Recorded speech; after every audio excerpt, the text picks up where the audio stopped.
From Local 12 Sports, this is Bengals Backstage.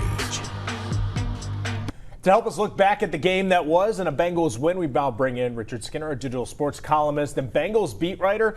Skinny, it wasn't always pretty, but in the NFL, it doesn't matter. Week to week, you just got to pull out the win. And that's just it. I mean, you saw it all day today. I mean, Tennessee loses to the Jets. And these things, I mean, letdowns in sports, other than baseball, because 162 kind of evens all that stuff out. They're just real. And no one can explain them. Coaches try to coach against them. You try to warn everybody about them, and they just happen. And I think the first half was some of that. Some of it, too, you know, Jacksonville's, they're probably not as far away as they seem, having lost 19 straight games. Trevor Lawrence is going to be a dude in this league. He just is. And defensively, they got to, I mean, Miles Jackson's a nice player. Josh Allen's a nice player. They don't have enough of those nice players, and it catches you in the end. But I think the second half also proved that Joe Burrow's a dude, too. That's what that proved. Can we start talking McPherson Rookie of the Year?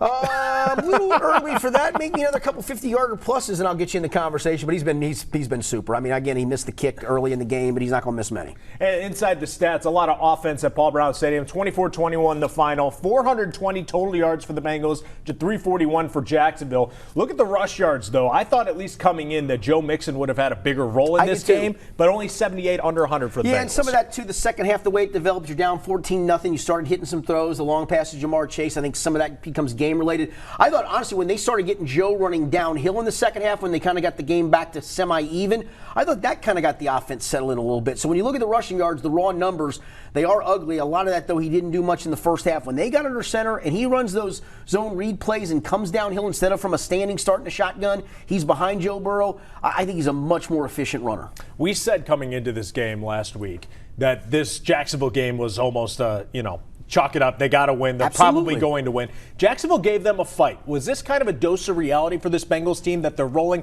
They're still a young team, so you can't get too high in the NFL because all of a sudden a winless team who may go 0-16 almost gets you at home. Yeah, no question. And I think the Tennessee Titans, like I said, are going to win the AFC South. They're the best team in that league. They were missing a couple wide receivers. They no excuse. Bottom line is, though, you better strap it on every week unless you're the Houston Texans, who have no chance to beat anybody at any point in time for the rest of the year. But really, honestly, you see it across this league, and it is said a lot. It is a week-to-week league, and you better be ready to play.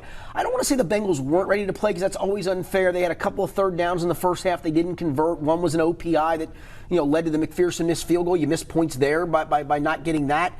But you best be ready or else. And to listen, it's all that matters in this league. That nobody cares about anything other than wins and losses. That's all. There's no aesthetics. There's no style points like there is in the AP poll in college football. There's just win or lose, and they got to win.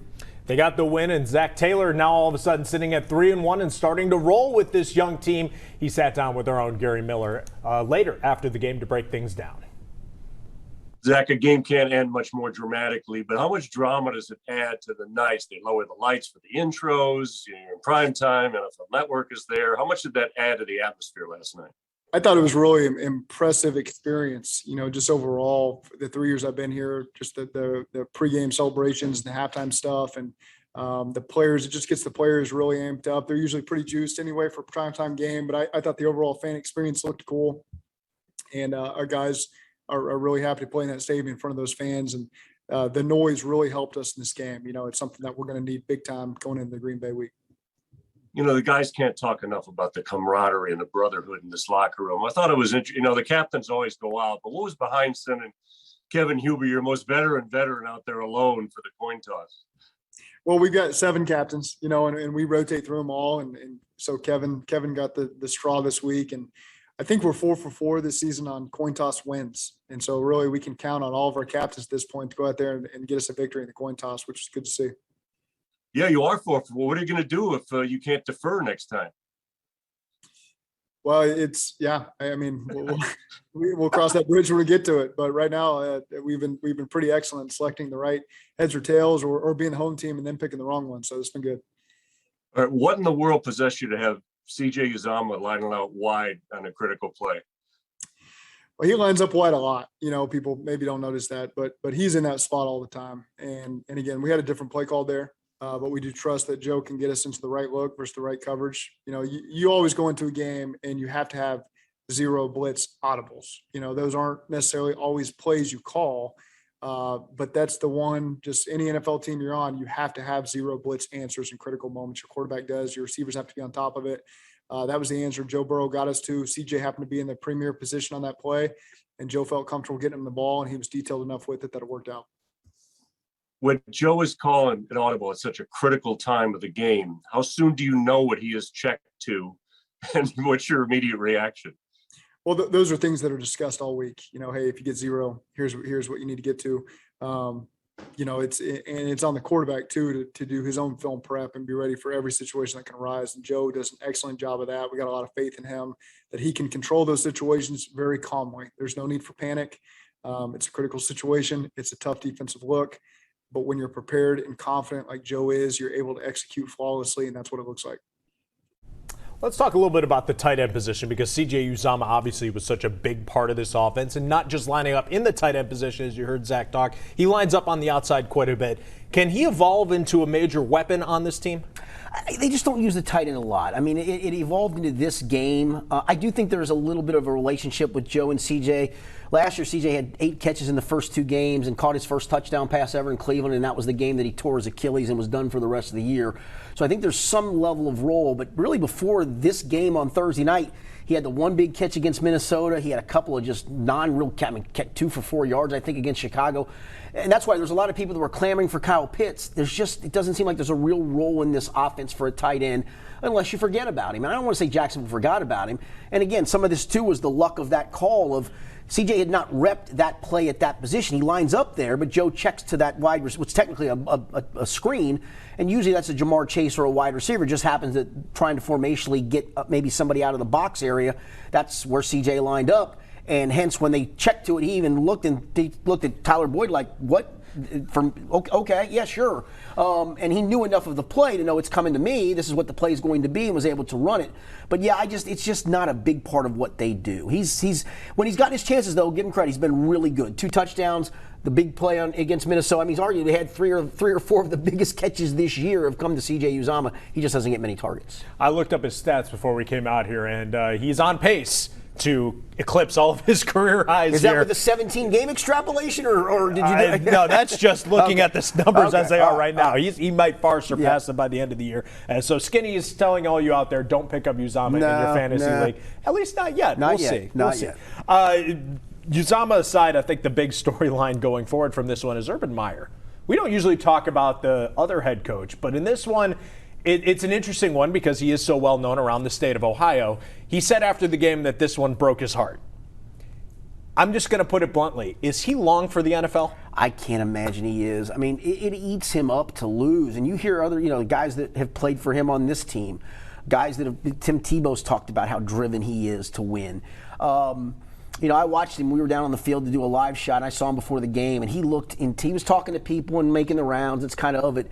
But ESPN's Jeremy Fowler, as he's walking by, said, "Hey, Urban." And Urban took about 10 other steps and then turned around. It was almost like he was in another world, and he turned around and goes, "Oh, hey, Jeremy, how are you?" And I thought, that was odd. I mean, you know who he is. He knows who you are, and yet there was a kind of like the light bulb clicked. I just don't. I mean, if they keep losing, the one thing I will say is I don't think they're that far away. And so if they can start to get some wins and he can see some level of progress with a young quarterback, then maybe he survives this. But listen, man, if you're driven that much to winning, and in the NFL there's more process than there is winning, that's the thing I'll give Zach Taylor credit for. He has thought about this as a process, and he is, I don't want to say he shrugged off the losing. That's not fair. But he's handled the losing as he's trying to build, and he still hasn't built it completely yet, and he's still not out of the woods yet and all those things, but he's handled it. I just don't know if Urban can handle this long term. And maybe he didn't if he was in Dublin the night that he was in Dublin dancing around. So, do you think USC is a real player? Yeah, I guess so, because there's money there, obviously, and he's a college coach. And Nick Saban failed in the NFL, right, after having college success, winning a national championship and all those things, and came back and did fine, and he's done quite well here at Alabama. So this is not about Urban being a bad coach or not getting it. Maybe he doesn't get the NFL, I guess, but this is just about if you're that driven to win, even good teams lose 6 or 7 games in this league, especially now in a 17-game season. It means you're going to lose a lot. And I can't imagine losing a lot being 2-15. That would eat a guy like that up, in my opinion. Next 5 games for the Bengals are really interesting as they sit here at 3-1. Green Bay at home next Sunday, then at Detroit, at Baltimore, at the Jets, then home versus Cleveland before the bye week. What is a successful 5-game stretch? 4-1 would be successful. 3-2, I think, would be. I'd take that too. you got to think, even though they're on the road, even though the Jets won today, you're better than the Jets. You're better than Detroit. Baltimore, it's just probably not going to happen. Lamar Jackson has owned them. I mean, literally owned them. And then so Green Bay and Cleveland at home become swing games. And I don't think either one of those teams are great. I think they're both really good. I think they're both playoff teams for sure. You get out of that 3-2 and you're sitting at 6-3 going to the bye. Who's not going to take that? If I gave you that right now, I would take that and go, I won't even play the next. You want to give me 3-2? Sure, give me 3-2 and I'll have a good time with it. 2-3, you could survive it, obviously, because we all thought, hey, get to the bye with a winning record and then we'll see where we're at. But 6-3, it at least lets you dream a little bit for that second half, even though it gets really, really, really hard. I mean, I had them at 7 wins all season at the beginning right, of the year. So 6-3, I exactly had the same thing.